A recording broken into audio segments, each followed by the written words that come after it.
Hello students, half yearly exams एकदम पास आ गए हैं आपके। पढ़ाई कैसी चल रही है आप लोगों की? तो उम्मीद करती हूँ आप लोग अच्छे से पढ़ रहे होंगे, अच्छे से एग्जाम्स की प्रिपरेशन में लगे हुए होंगे। और हमारी जो लास्ट क्लास थी जिसके बारे में हम बात कर रहे थे, क्लास 10th की अगर हम बात करें तो हम जो हेरिडिटी वाला चैप्टर हमने कंप्लीट कर लिया था। और अब जो हमारी जो उस क्लास में लास्ट वाला जो हमारा टॉपिक था उसमें हमने चैप्टर 1 को स्टार्ट कर दिया था। चैप्टर 1 की अगर रिवीजन की बात करें तो हमने ये पढ़ा था कि फिजिकल और केमिकल रिएक्शंस में अंतर क्या होता है। एक बार दोबारा रिकॉल करें तो फिजिकल रिएक्शंस वो रिएक्शंस हैं जिनके अंदर जो प्रोडक्ट बनता है वो अपने जो रिएक्टेंट होते हैं उसके जैसा ही होता है, केवल उसकी फिजिकल स्टेट में थोड़ा सा अंतर पाया जाता है। जैसे हमने कुछ एग्जांपल्स भी देखे थे, लकड़ी का काटना, कागज का फाड़ना। और अगर हम एक एग्जांपल की बात करें, जैसे कोई ग्लास है कांच का और उसको हम तोड़ देते हैं तो उस कांच के टुकड़े हो जाते हैं, लेकिन उस कांच के टुकड़े जो हैं वो सेम उस कांच के ग्लास जैसे ही रहते हैं, वही ट्रांसपेरेंट होते हैं, वही उनका सॉलिड स्ट्रक्चर होता है, वही वो ब्रिटल होते हैं, यानी कि गिरते ही टूट जाते हैं। केमिकल चेंज की अगर हम बात करें तो हमने कई सारे केमिकल चेंजेस देख लिए थे। जैसे कि अंगूर है, उनको पकाने पर उनसे किशमिश बन जाती है, ये भी केमिकल चेंज है। क्योंकि अब क्या होता है कि गुण जो है वो इनके चेंज हो जाते हैं पहले के मुकाबले, है ना। तो हमने फिजिकल और केमिकल चेंज अच्छे से पढ़ लिए थे। कोयले का जलना पढ़ लिया था, लकड़ी का काटना पढ़ लिया था। उसके बाद हम अपने अगले टॉपिक की तरफ आ गए थे जो कि था रिएक्शन को बैलेंस करना। वैसे तो इतना ज्यादा टफ नहीं है, लेकिन कई बार ऐसा होता है कि ये जो केमिकल रिएक्शन को बैलेंस करना है इसमें हमसे कुछ गलतियां हो जाती हैं। तो ये मैंने आज पहले से आपके लिए नोट कर रखी है ताकि टाइम वेस्ट ना हो हमारा। और आज हम क्या करते हैं कि इन केमिकल रिएक्शंस को एक बार और अच्छे से बैलेंस करना सीख लेते हैं, ताकि आपकी भी प्रैक्टिस हो जाएगी और अच्छे से ये तैयार हो जाएगा टॉपिक हमारा। तो बार बार इसको हमें रिवाइज करने की या देखने की जरूरत नहीं पड़ेगी। एक बार हम अच्छे से सीख जाएंगे तो बार बार इस टॉपिक को देखने की जरूरत नहीं है। केवल करना क्या है कि एरो के निशान की तरफ जो कि रिएक्टेंट्स हैं और एरो के निशान की तरफ जो कि प्रोडक्ट्स हैं, इनका नंबर इक्वल होना चाहिए, एंड दैट्स ऑल। तो चलिए स्टार्ट करें और इस केमिकल रिएक्शन को बैलेंस करना अच्छे से सीख लेते हैं। तो बैलेंसिंग द केमिकल रिएक्शन, ठीक है, बैलेंसिंग ऑफ केमिकल रिएक्शन, इस टॉपिक को स्टार्ट करते हैं। देखिए, मैंने पिछली क्लास में भी आपको बताया था कि जो फर्स्ट वन है ट्रायल एंड एरर मेथड, आपको मैंने बताया था कि जो फर्स्ट कंपाउंड के अंदर जो फर्स्ट एटम है उसके नंबर को पहले हम इक्वल कर लेते हैं, ठीक है। चलिए तो यहां से स्टार्ट करते हैं कि देखिए इधर कि कैल्शियम पहला नंबर, कैल्शियम यहां भी है और यहां भी है, दोनों एक ही हैं, तो अब कोई दिक्कत वाली बात नहीं है, दोनों इक्वल है। आगे चलते हैं, नाइट्रेट देखिए यहाँ पर कितने हैं, 2, और यहाँ नाइट्रेट हमारे पास कितना है, ओनली 1। तो पहला काम तो हमें क्या करना पड़ेगा, इस नाइट्रेट को 2 कर देना पड़ेगा, ठीक है। अब ये नाइट्रेट जब 2 हो गए तो ये तो बैलेंस हो गए। अब क्या बचा, वाटर को बैलेंस करना है। तो अब देखिए यहाँ जब हम इस वाटर को बैलेंस करते हैं तो अब हाइड्रोजन और ऑक्सीजन मॉलिक्यूल्स की बात करते हैं। यहाँ हाइड्रोजन हमारे पास 2 हो गए और यहाँ भी हाइड्रोजन हमारे पास कितने हैं, 2, 4 हो गए टोटल। ऑक्सीजन यहाँ हमारे पास कितने हैं, 2, जबकि यहाँ ऑक्सीजन हमारे पास कितना है, ओनली 1। तो अगर मैं यहाँ 2 लिख देती हूँ तो 2 ही तो 4 ही तो हाइड्रोजन हो जाते हैं और 2 ही ऑक्सीजन हो जाते हैं, ठीक है बात। तो अब ये इक्वेशन जब बैलेंस हो जाती है तो इसको हम कैसे लिखेंगे, 2HNO3 plus calcium hydroxide gives us calcium nitrate and 2 molecules of water. देखिए तो ये केमिकल रिएक्शन बैलेंस हो गई कि हमने क्या किया, HNO3 को डबल कर दिया। अब क्या करें हम कि मॉलिक्यूल्स के नंबर को इक्वल देख लेते हैं। देखिए कैल्शियम यहाँ भी एक और यहाँ भी एक, नाइट्रेट यहाँ 2, यहाँ भी 2 है, ठीक है। वाटर मॉलिक्यूल्स की बात करें, 2 यहाँ पर है और 2 यहाँ पर है, कितने हो गए, 4। तो 2H2 4 हो गए। ऑक्सीजन यहाँ 2 है और यहाँ भी ऑक्सीजन 2 है, इक्वल। चलिए आगे चलते हैं अगले इक्वेशन की तरफ। NaCl plus AgNO3 sodium chloride plus silver nitrate gives us silver chloride and sodium nitrate, ठीक है। देखिए Ag और Ag 1-1 है, इक्वल है। Cl और Cl ये भी एक है, ये तो बैलेंस्ड है, इनको तो छेड़ने की जरूरत है नहीं। आगे चले, सोडियम 1 है और नाइट्रेट ये भी 1 है। इसका मतलब क्या हुआ कि ये केमिकल रिएक्शन जो है इट इज ऑलरेडी बैलेंस्ड, यानी कि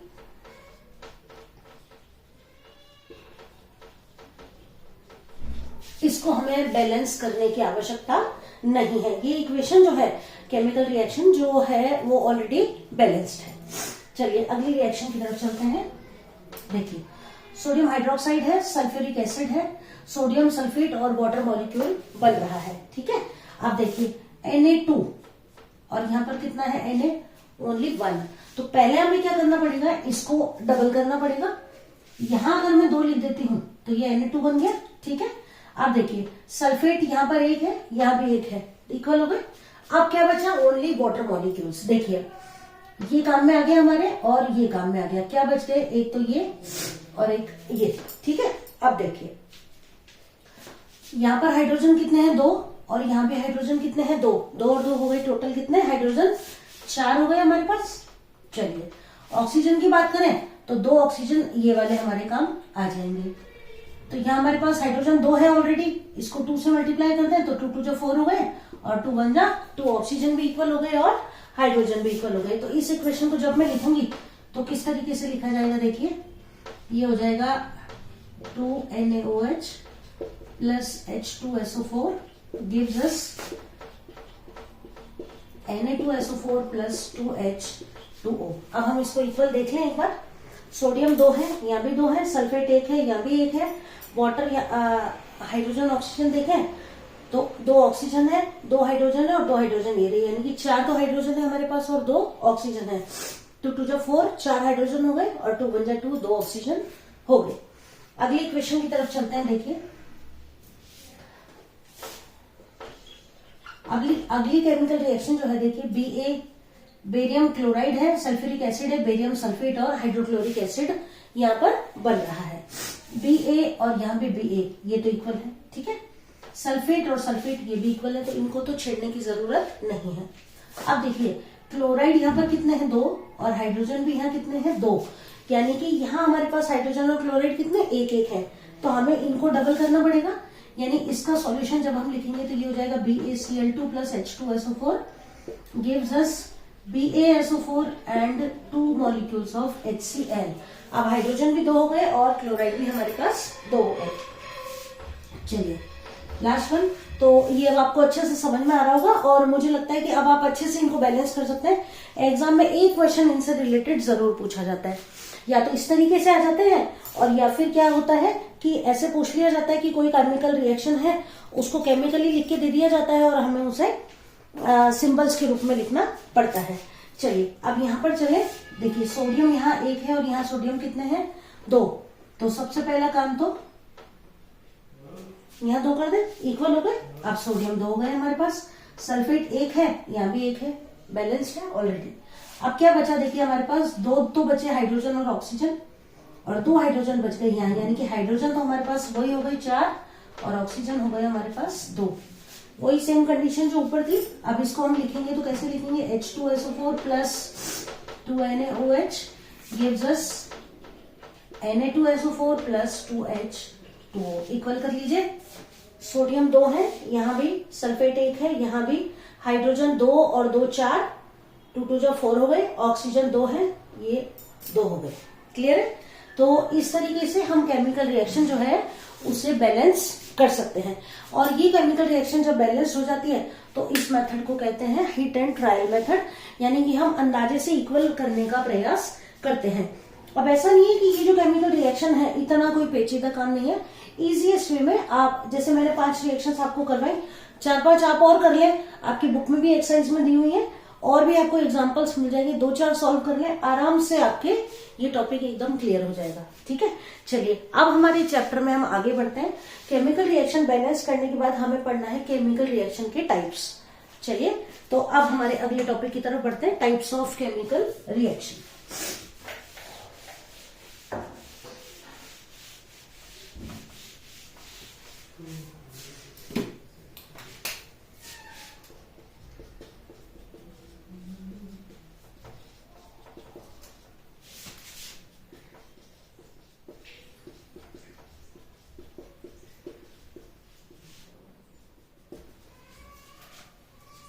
टाइप्स ऑफ केमिकल रिएक्शंस, यानी कि अलग अलग तरह की केमिकल रिएक्शंस होती हैं। हम अपने आसपास जितनी भी रिएक्शंस देखते हैं, चाहे खाने का बनना है, कोयले का जलना है, और भी कई सारे चीजें जो हमारे दैनिक जीवन में इधर उधर हमारे आसपास होते रहते हैं, वो कहीं ना कहीं किसी न किसी तरीके से केमिकल रिएक्शंस के ही फॉर्म में होते हैं। अब हमें वन बाय वन करके इन केमिकल रिएक्शंस को जो जो हमारे कोर्स में इंक्लूडेड है उनको याद करना है। तो पहली जो केमिकल रिएक्शन हमको पढ़नी है that is addition reaction. Addition reaction Hindi में इसको कहेंगे योगात्मक अभिक्रिया, संकलन अभिक्रिया भी इसे कहा जाता है। संकलन यानी इकट्ठा करना, जोड़ना। योगात्मक अभिक्रिया एज द नेम सजेस्ट, योगात्मक यानी जोड़कर बन रहे हैं। अगर सिंपल इस रिएक्शन के फॉर्मूले की मैं बात करूं, यानी कि योगात्मक यानी कि एक या एक से ज्यादा कोई प्रोडक्ट से रिएक्टेंट से वो जुड़ रहे हैं और एक सिंगल प्रोडक्ट को बना रहे हैं। ये लीजिए, ये हो गई केमिकल रिएक्शन कि ए और बी मिलकर और एक सिंगल उत्पाद, योगात्मक उत्पाद दे रहे हैं, एडिशनल प्रोडक्ट दे रहे हैं, दैट इज ए बी। और ये जो रिएक्शन है ये क्या कहलाएगी? कॉम्बिनेशन रिएक्शन कहलाएगी। अब कॉम्बिनेशन रिएक्शन का पहला एग्जांपल जो हमारी बुक में इंक्लूडेड है उसके बारे में हम बात करें तो देखिए कि पहले, अब तो हम सब पेंट करवाते हैं, पहले क्या होता था कि दीवारें जो होती थी उन पर पुताई की जाती थी और पुताई की जाती थी चूने से। तो किया क्या जाता था कि जो चूना होता है ना उसके पत्थर मिलते थे बड़े बड़े पैकेट्स में, और उनको हम क्या किया करते थे कि उनको किसी घड़े में या किसी बड़े बर्तन के अंदर लोहे के पीपे वगैरह में डालकर और उन पत्थरों को डालकर, चूने के पत्थरों को डालकर उनमें पानी डाल दिया जाता था। और होता ये था कि इतनी तेज हीट इवॉल्व होती थी उस रिएक्शन में कि ठंडा पानी डालने के बाद भी विद इन सेकेंड्स वो पानी बॉईल होने लग जाता था। और उस पानी के बॉईल होने का टेम्परेचर आप ऐसे लगा सकते हैं अंदाजा कि अगर हमारे हाथ पर गिर जाए तो फफोले पड़ जाया करते थे, इतना गर्म वो पानी हुआ करता था। फिर क्या होता था कि रात भर इसको हम ठंडा होने देते थे और सुबह उसको छानकर उस पानी को किसी बारीक कपड़े से फिर उसमें कलर मिलाकर और पेंट किया जाता था। आप अपने घर पे पूछना, ये आपको जरूर बताएंगे आपके घर पर जो बड़े हैं वो। चलिए, तो अब उसी को हम पढ़ेंगे एडिशन रिएक्शन के रूप में। अब वो जो चूने का पत्थर है जिसको हम पानी में डाला करते थे, तो ये कोई भी कंटेनर है और इसमें वो चूने के पत्थर जो हम डाल देते थे, इनसे क्या होता था, हीट इवॉल्व हुआ करती थी, यानी कि इनमें से हीट जनरेट होती थी इस रिएक्शन के थ्रू। ठीक, अब इस रिएक्शन की अगर हम बात करें कि चूने के पत्थर को पानी में डालने पर जो रिएक्शन होती है वो क्या होती है, तो देखिए CaO प्लस H2O। CaO इसको हम कहेंगे कैल्शियम ऑक्साइड। साथ के साथ हम इनके नाम लिखने और सीख लेते हैं। तो ये हो गया कैल्शियम ऑक्साइड, ये हमें मालूम ही है ये क्या है, वाटर है। और इनके मिलने से जो चीज बन रही है वो बन रही है CaOH whole twice, that is calcium hydroxide plus heat. Heat बताना जरूरी है कि इसमें अब हमने देखिए इसको ना तो गर्म किया है ना, ना कोई और इंग्रेडिएंट डाला है। पानी डालते ही ये जो कैल्शियम ऑक्साइड है ये कैल्शियम हाइड्रोक्साइड में कन्वर्ट हो जाता है और हीट इवॉल्व होती है या हीट इसमें से जनरेट होती है। ये बन गया कैल्शियम हाइड्रोक्साइड। ठीक है, इसका उपयोग पुताई करने के लिए दीवारों पर किया जाता है। अब ये जो कैल्शियम हाइड्रोक्साइड आता है, इसके बाद अगली जो रिएक्शन है वो हमें पढ़नी है। तो क्वेश्चन ये है कि जब हम पुताई करते हैं तो पुताई करने के बाद इंस्टेंट रिजल्ट्स हमें नहीं मिलते। पुताई करने के बाद घर उतना चमकीला नहीं लगता, लेकिन 2-3 दिन बाद उस पुताई से चमक ज्यादा घर में दिखाई देती है। तो उसके पीछे क्या रीजन है? भाई कलर तो हमने आज किया, आज अच्छे से लगना चाहिए, लेकिन ऐसा नहीं होता। कलर जो पुताई करते हैं ना, उसके 2-3 दिन बाद अच्छे से ब्राइटनेस और कलर जो है वो हमें उस दीवार पर दिखाई देता है। अब उसके पीछे क्या रीजन है? उसके पीछे भी जो रीजन है वो कोई ना कोई केमिकल रिएक्शन की होगी। और ये जो केमिकल रिएक्शन है ये कौन सी है? देखिए कि हमने पुताई किससे की? इस कैल्शियम हाइड्रोक्साइड से। वातावरण में क्या है? Carbon dioxide gas. और ये जो कार्बन डाइऑक्साइड गैस है ये इस कैल्शियम हाइड्रोक्साइड के साथ मिलकर बनाती है CaCO3 प्लस H2O। CaCO3 जो है ये क्या है? Calcium carbonate. ठीक है, इसको कहा जाता है कैल्शियम कार्बोनेट।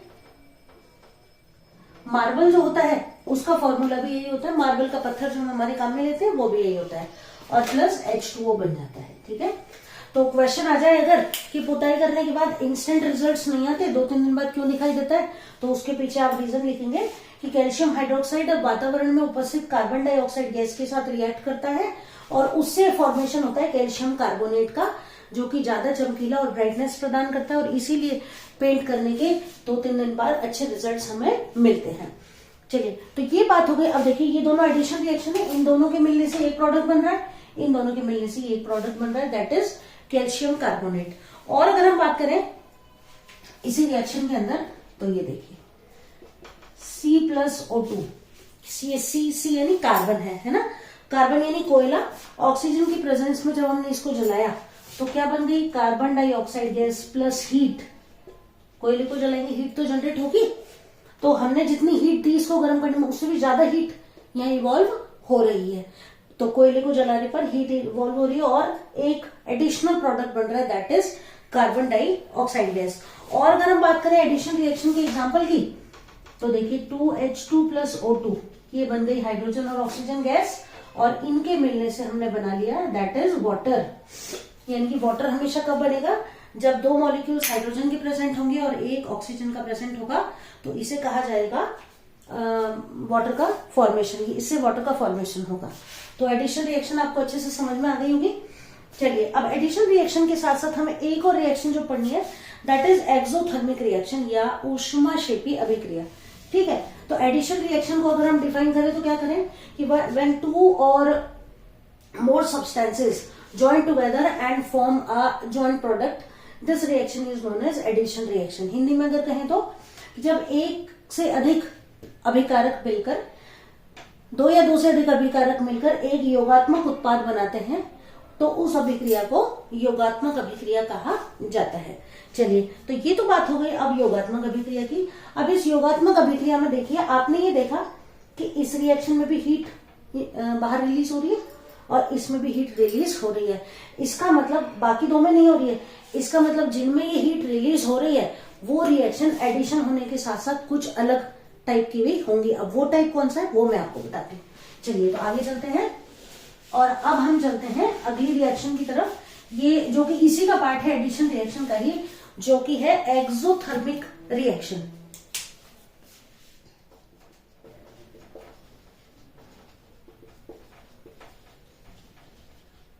एक्सोथर्मिक रिएक्शन, अब देखिए क्या है एक्सोथर्मिक रिएक्शन, वो मैं आपको बताती हूँ। कि आपकी बुक में एक्सरसाइज में देखिए क्वेश्चन है कि क्या what is the reason that respiration is also called as exothermic reaction, कि श्वसन जो है वो एक ऊष्माक्षेपी अभिक्रिया है, बताइए कैसे। तो श्वसन एक ऊष्माक्षेपी अभिक्रिया कैसे है, उसके पीछे रीजन देखिए। ठीक है, तो श्वसन के बारे में हम बात करें अगर, तो श्वसन से हमको क्या हो रहा है, श्वसन यानी रेस्पिरेशन। तो रेस्पिरेशन का काम क्या है, तो हम क्या कहते हैं नॉर्मल बात में कि हमने ऑक्सीजन गैस को काम में ले लिया और ऑक्सीजन को काम में ले लिया और कार्बन डाइऑक्साइड गैस को रिलीज कर दिया, है ना। तो ये नॉर्मल बात हो गई किसकी, रेस्पिरेशन की। लेकिन अब ये जो रेस्पिरेशन हो रहा है, इसमें साथ में क्या हो रहा है कि हमारा जो फूड है वो ऑक्सीडाइज हो रहा है। फूड की ऑक्सीडाइज होने से हमें क्या चीज मिल रही है, एनर्जी मिल रही है, क्योंकि हम खाने में जो कार्बोहाइड्रेट्स खा रहे हैं, भाई हमारे फूड का ज्यादातर भाग क्या होता है, कार्बोहाइड्रेट्स ही तो होते हैं। तो खाने में जो हम कार्बोहाइड्रेट्स खा रहे हैं वो किस में कन्वर्ट हो रहे हैं, ग्लूकोज में। और ग्लूकोज क्या काम आ रहा है, हमको एनर्जी दे रहा है। ग्लूकोज नहीं है तो एनर्जी नहीं है। जैसे आपने देखा होगा कि कुछ लोग वीक होते हैं या बीमार हो जाते हैं, तो कई कई दिन तक खाना नहीं खाते, हॉस्पिटलाइज रहते हैं, तो उनको क्या दिया जाता है, ग्लूकोज दे दिया जाता है ना, और उससे उनको एनर्जी मिलती रहती है। यानी कि लास्ट प्रोडक्ट क्या है, एनर्जी, किसका, रेस्पिरेशन का। तो अब क्या हो रहा है कि रेस्पिरेशन के थ्रू भी हमें एंड प्रोडक्ट में क्या मिल रहा है, एनर्जी, किसी ना किसी फॉर्म में, हीट एनर्जी, लाइट एनर्जी, कई कई तरह की एनर्जी होती है। हमें मान लीजिए काम करने के लिए एनर्जी मिल रही है, तो काइनेटिक एनर्जी, मैकेनिकल एनर्जी, अलग अलग तरह की एनर्जी है, तो हमें एनर्जी मिल रही है। तो एक्सोथर्मिक रिएक्शन क्या है, देखिए कि एक्सोथर्मिक रिएक्शन वो है जिसमें एंड प्रोडक्ट के साथ साथ, जो भी रिएक्शन का एंड प्रोडक्ट है उसके साथ साथ हमें ऊर्जा भी प्राप्त होती है। तो ऐसी रिएक्शन को क्या कहा जाता है, ऐसी रिएक्शन को कहा जाता है एक्सोथर्मिक रिएक्शन। यानी कि those reactions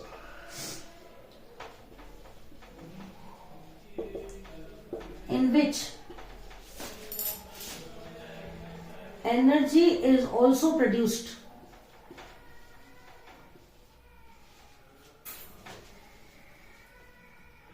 energy is also produced with products,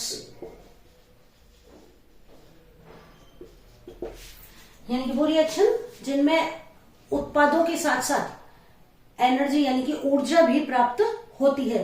अब ऊर्जा यहाँ पर एनर्जी की जगह हम अब नॉर्मल रिएक्शंस, एनर्जी तो हमारे अंदर ही है, तो यहाँ हम क्या लिख सकते हैं, हीट रिलीज हो रही है।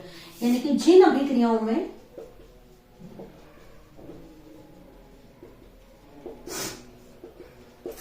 उत्पाद के साथ साथ, उत्पाद यानी रिजल्टेंट के साथ साथ ऊष्मा भी उत्पन्न होती है,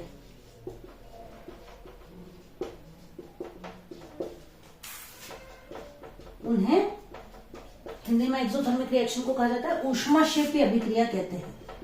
ऊष्माक्षेपी अभिक्रिया कहते हैं। चलिए, तो अब हमने ये जाना कि एडिशन रिएक्शन जो है इनका एक और टाइप हो गया जिसको कहा जाता है एक्सोथर्मिक रिएक्शन। ठीक है, अब रेस्पिरेशन की अगर हम बात करें तो रेस्पिरेशन को हम नोट कर लें एक बार। तो देखिए, ये है C6H12O6 कार्बोहाइड्रेट जिसको कि हम खाने के रूप में खा रहे हैं। अब इससे हमें एनर्जी कैसे मिल रही है, तो इससे एनर्जी हम ऑक्सीजन गैस को काम में ले रहे हैं, बदले में हम बना रहे हैं क्या चीज, carbon dioxide gas. Carbon dioxide gas के साथ हम बना रहे हैं वाटर, और साथ में क्या दे रहे हैं, हमें क्या मिल रही है, एनर्जी। तो यहाँ भी एनर्जी हीट के रूप में प्रोड्यूस हो रही है, हमारे काम करने काम में आ रही है, और इसीलिए जो रेस्पिरेशन है उसे एक्सोथर्मिक रिएक्शन कहा जाता है। ठीक है, और अगर इसका एग्जांपल देखें तो देखिए, एक और एग्जांपल देख लेते हैं। CH4 मीथेन गैस जो होती है, इसको जब हम ऑक्सीजन की प्रेजेंस में जलाते हैं, ठीक है, तो कार्बन डाइऑक्साइड गैस प्रोड्यूस होती है, वाटर प्रोड्यूस होता है और एनर्जी प्रोड्यूस होती है। अब देखिए, हीट है, अब ये हीट लाइट की फॉर्म में भी हो सकती है ना, कि मान लीजिए कि कोयले को हमने जलाया तो गर्मी तो उत्पन्न हो रही है, साथ ही साथ लाइट भी उत्पन्न हो रही है लकड़ी को जलाने पर या कोयले को जलाने पर, तो हीट एनर्जी या ऊष्मा उत्पन्न हो रही है। चलिए, तो ये जो रिएक्शंस होंगी ये हो गई एक्सोथर्मिक रिएक्शन, जिनमें कि रिएक्शन के साथ साथ, प्रोडक्ट के साथ साथ हीट भी उत्पन्न हो रही है, और इनको क्या कहा जाएगा, एक्सोथर्मिक या ऊष्माक्षेपी अभिक्रिया। तो एडिशन रिएक्शन और एक्सोथर्मिक रिएक्शन हमारी कंप्लीट हो गई। चलिए अगले टॉपिक की तरफ बढ़ते हैं, और सेकेंड नंबर की जो हमारी रिएक्शंस हैं उनको पढ़ते हैं, जो कि है एक्सोथर्मिक रिएक्शन हमने पढ़ ली, तो अब हम पढ़ेंगे एंडोथर्मिक रिएक्शन। एडिशन रिएक्शन हमने पढ़ ली, तो अब हम पढ़ेंगे डीकम्पोजिशन रिएक्शन। चलिए सेकेंड वन पढ़ते हैं, डीकम्पोजिशन रिएक्शन।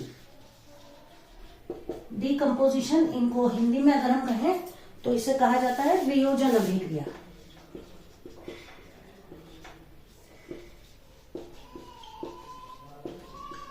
एडिशन की जस्ट अपोजिट। ठीक है, एडिशन रिएक्शन में दो चीजें मिलकर एक एंड प्रोडक्ट दे रही थी, साथ में हीट प्रोड्यूस कर रही थी। यहाँ क्या होगा कि एक कंपाउंड जो होगा वो अपने कंस्टिट्यूएंट्स में टूट जाएगा। यानी नॉर्मली अगर हम बात करें कि ये ए बी कोई कंपाउंड है, इससे ए और बी बन जाता है किसी भी रीजन से, इसको गर्म करने से, पानी में घोलने से, या कोई भी रीजन हो, तो ये जो रिएक्शन है क्या कहलाएगी, डीकम्पोजिशन रिएक्शन, यानी कि वियोजन अभिक्रिया। यानी कि वो अभिक्रिया जिसमें कोई एक यौगिक अपने अवयवों में टूट जाता है। The reaction in which a compound is broken into its constituents is known as decomposition reaction। दोबारा बोल देती हूं मैं कि the reaction in which a compound is broken in its constituents, constituent मतलब जिनसे मिलकर ये बना है, ठीक है, by the means of मतलब कि किसी ना किसी, अब जैसे मान लीजिए कि कोई भी कंपाउंड है तो अब रखे तो वो टूटने से रहा है ना, कुछ ना कुछ हो, तो by the means of heating, है ना, गर्म करने से, या फिर एनी केमिकल चेंज यानी कि कोई केमिकल चेंज करने से, या फिर सनलाइट में रखने से, या इसमें इलेक्ट्रिसिटी पास करने से, किसी भी रीजन से अगर ये अपने कंस्टिट्यूएंट्स में या अपने अवयवों में विभक्त हो जाता है, तो ये रिएक्शन क्या कहलाती है, ये रिएक्शन कहलाती है डीकम्पोजिशन रिएक्शन। ठीक, the reaction in which a compound is broken into its constituents, यानी जिनसे मिलकर ये बना हुआ है, इनको क्या कहेंगे हम, इनको हम कहेंगे डीकम्पोजिशन रिएक्शन, यानी कि वह अभिक्रिया जिसमें कोई यौगिक अपने अवयवों में विभक्त हो जाता है।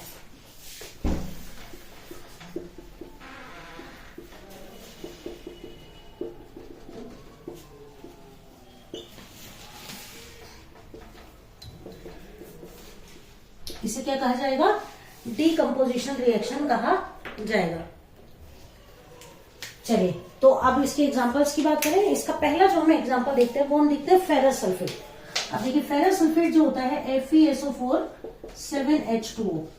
तो ये 7H2O क्या है आपने पढ़ा होगा, ये है वाटर ऑफ क्रिस्टलाइजेशन, है ना, वाटर ऑफ क्रिस्टलाइजेशन। सबसे पहले क्या होगा कि ये जो फेरस सल्फेट है ये टूट जाएगा FeSO4 और 7H2O में, यानी कि वाटर मॉलिक्यूल इसमें से अलग हो जाएगा। ठीक है, अब क्या होगा कि ये जो फेरस सल्फेट है इसको हम क्या करेंगे, ये मैंने जो एरो ट्रायंगल का निशान बनाया है इसका मतलब है कि इसको हम क्या कर देंगे, गर्म कर देंगे। और इसको गर्म करने पर क्या होगा, यहाँ पर बनेगा Fe2O3 plus SO2 plus SO3। ये गैस है, ये भी गैस है, ये सॉलिड फॉर्म में होगा और ये भी सॉलिड फॉर्म में। ठीक है, यानी कि क्या हुआ कि फेरस सल्फेट जो है इसको गर्म करने पर ये अपने कंस्टिट्यूएंट्स में बट गया, फेरस ऑक्साइड बना लिया इसने, सल्फर डाइऑक्साइड और सल्फर ट्राइऑक्साइड गैस इसने बना ली। चलिए, अब अगले एग्जांपल की तरफ चलते हैं। और अगला एग्जांपल जो है हमारा कैल्शियम कार्बोनेट। इसको जब हम गर्म करते हैं तो ये बनता है कैल्शियम ऑक्साइड और कार्बन डाइऑक्साइड गैस। तो कैल्शियम CaCO3 ये अपने कंस्टिट्यूएंट्स में डिवाइड हो गया और इस तरह ये रिएक्शन भी क्या कहलाएगी, ये रिएक्शन भी कहलाएगी डीकम्पोजिशन रिएक्शन। ठीक है, इसके बाद अब ये जो डीकम्पोजिशन रिएक्शन है, देखिए यहाँ इन दोनों को हमें गर्म करना पड़ रहा है, इसका क्या मतलब है कि हीट हमें इनको बाहर से देनी पड़ रही है।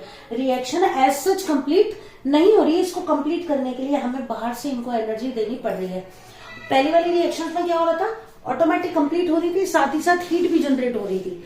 यहाँ पर हमें इनको हीट देनी पड़ रही है, यानी कि ये रिएक्शंस जो है इनको क्योंकि हमें अपने आप हीट देनी पड़ रही है रिएक्शन को कंप्लीट करने के लिए, और इसलिए ये जो रिएक्शन है इनको क्या कहा जाता है, एंडोथर्मिक रिएक्शन।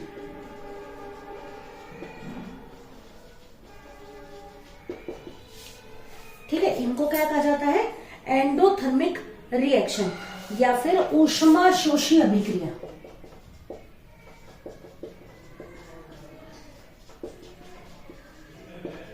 ऊष्माशोषी अभिक्रिया यानी कि वो अभिक्रिया जिनके पूर्ण होने पर ऊष्मा अवशोषित होती है, या those reaction which consume heat for their completion are known as endothermic reaction। ठीक है, चलिए अब इसमें एक तरीका तो क्या हुआ कि हमने गर्म कर दिया, एक तरीका और भी है, ये जो इलेक्ट्रोलाइसिस है किसका, वाटर का, तो जरूरी नहीं है कि गर्म करके ही हम इस रिएक्शन को कंप्लीट करें। इसको देखिए, इलेक्ट्रोलाइसिस ऑफ वाटर पढ़ते हैं हम, इलेक्ट्रोलाइसिस ऑफ वाटर की बात करते हैं कि हमने एक मग ले लिया है ना, आप सुंदर सा बनाना डायग्राम है ना, ये देखिए ये मग ले लिया हमने, दो यहाँ पर इसमें छेद कर दिए और ये दो कार्बन की जो छड़ होती है इसमें लगा दी हमने। ठीक है, इनको नीचे वो पेच होते हैं उनसे कस दिया, और ये जो पेच थे ना इनको हमने जोड़ दिया, यहाँ पर एक 6 वोल्ट की बैटरी है, ठीक है, इससे जोड़ दिया इनको।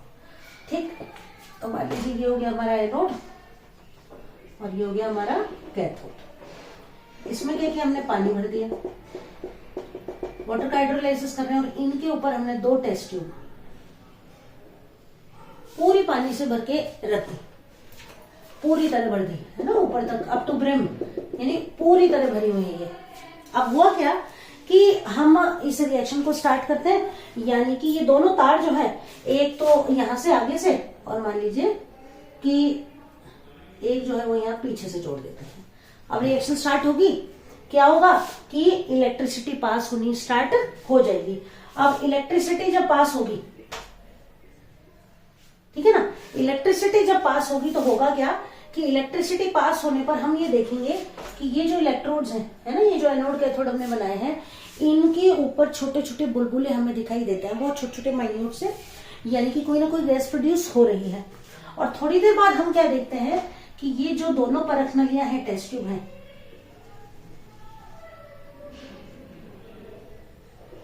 ये देखिए, एक जो है वो तो कम खाली होती है और एक जो है वो ज्यादा खाली हो जाती है।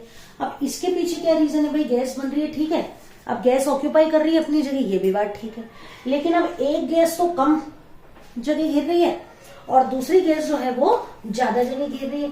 तो अब इसके पीछे क्या रीजन है कि एक गैस तो कम जगह घेर रही है और दूसरी गैस ज्यादा जगह घेर रही है, तो कोई ना कोई तो कारण होगा इसके पीछे। तो क्या कारण हो सकता है इसका कि हम एक गैस को तो हम देख रहे हैं कि वो कम जगह घेर रही है और दूसरी ज्यादा घेर रही है। तो देखिए, जब वाटर का फॉर्मेशन होता है तो इसके अंदर हाइड्रोजन तो कितने हैं, 2, और ऑक्सीजन कितना है, 1, तो इसी अमाउंट पे रिलीज भी तो होंगे, यानी कि जो परख नली ज्यादा खाली है उसके अंदर तो कौन सी गैस है, हाइड्रोजन गैस, और जो कम खाली है उसके अंदर कौन सी गैस है, ऑक्सीजन गैस है। अब ये क्या है, इलेक्ट्रोलाइसिस ऑफ वाटर, वहां हम क्या कर रहे थे, गर्म, या हम क्या कर रहे हैं, इलेक्ट्रिक करंट पास कर रहे हैं, किसको कंप्लीट करने के लिए, डीकम्पोजिशन को कंप्लीट करने के लिए। तो decomposition reaction by heating complete हो सकती है, बाय क्या होगा, बाय पासिंग करंट हो सकती है। एक और तरीका है इसको कंप्लीट करने का, और उसको और हम पढ़ते हैं, चलिए, बाय लाइट या बाय सनलाइट। देखिए, अब सनलाइट में रखने पर भी कई रिएक्शंस कंप्लीट हो जाती है, जैसे कि 2AgCl, इसको जब हम सनलाइट के अंदर रखते हैं, ठीक है, तो 2Ag + Cl2, यानी AgCl को जब हम धूप के अंदर रख देते हैं ना, किसी कांच की प्लेट के अंदर रख के थोड़ी देर धूप में रखते हैं, तो ये चमकीला व्हाइट कलर का होता है, सिल्वर जैसा होता है, और कुछ देर बाद ये मटमैला सा हो जाता है, क्लोरीन गैस इसमें से रिलीज हो जाती है। अब कमरे में रखा रखा ऐसा नहीं हुआ, लेकिन सनलाइट में रखते ही ऐसा हो गया, इसका मतलब कि सनलाइट की प्रेजेंस में रिएक्शन कंप्लीट हो रही है। एक और है 2AgBr। अब ये AgBr क्या है, तो इसका क्वेश्चन कई बार आपसे पूछा जाता है कि वो कंपाउंड जो कि ब्लैक एंड व्हाइट फोटोग्राफी में काम आता है, तो ये रहा इसका आंसर, ठीक है। तो वो कंपाउंड जो कि ब्लैक एंड व्हाइट फोटोग्राफी में काम आता है वो कौन सा है, AgBr या सिल्वर ब्रोमाइड। इसको भी जब हम सनलाइट की प्रेजेंस में रखते हैं तो 2Ag और प्लस ब्रोमीन गैस रिलीज हो जाती है। देखिए, तो हमको पता चल गया कि एंडोथर्मिक और एक्सोथर्मिक रिएक्शन में अंतर मालूम चल गया कि एक्सोथर्मिक रिएक्शन वो जिनके अंदर रिएक्शन कंप्लीट होने के साथ साथ हीट इवॉल्व हो रही है या हीट रिलीज हो रही है। एंडोथर्मिक रिएक्शन वो जिनमें रिएक्शन कंप्लीट होने के लिए हमें बाहर से किसी न किसी फॉर्म में एनर्जी देनी पड़ रही है, चाहे तो वो हो सकती है किसके फॉर्म में, गर्म करने के लिए, हीट की फॉर्म में, चाहे तो इलेक्ट्रिसिटी की फॉर्म में, और चाहे तो सनलाइट की फॉर्म में वो रिएक्शंस कंप्लीट हो सकती हैं। तो आज की क्लास में इतना ही। मैं होप करती हूँ कि आप लोगों को ये क्लास अच्छी लगेगी, पसंद आएगी, समझ में भी अच्छे से आएगी। खासकर सबसे बड़ी बात ये कि जो टॉपिक है हमारा केमिकल रिएक्शन को बैलेंस करना, वो आप लोग अच्छे से समझ पाएंगे। तो अच्छे से तैयारी करते रहिए अपने एग्जाम्स के लिए और अच्छे मार्क्स स्कोर कीजिए, ऐसी मैं आपसे उम्मीद करती हूँ। जल्दी मिलते हैं नेक्स्ट क्लास में, बाय।